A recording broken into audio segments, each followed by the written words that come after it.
So one of the reasons that I really wanted to have a home theater room was because I've always been, enchanted by the cinematic experience. And one of the things that really comes to mind was when I watched The Matrix, when I worked at the movie theater back home in Beloit in 1999.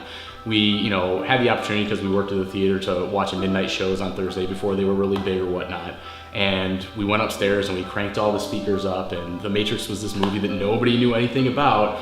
And we went in completely dark, and it was just a fantastic experience. We had the bass cranked up, and you had the big screen, and it was dark, and it was just you had no idea what to expect. And just I remember thinking, this is what a movie is about. This is what going to the movies is about. And I've always wanted to recreate that. And so I really wanted to work with someone that could help in creating that type of cinematic experience for me in my home.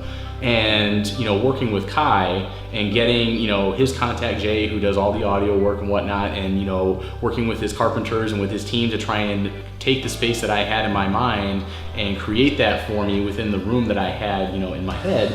They did that in space. So it was from that point to all the tile work in the bathroom, to the kitchen work, to all the cabinets, to the home theater space. I mean, everything. It was just by the book, by the numbers. If I had any questions, they were just happy to talk to me, to make sure I was involved with the process, to make sure that I felt comfortable with the decisions that were being made. I mean, I couldn't be happier with the way that they handled things, both Kai, John, and his entire team at First Finishers.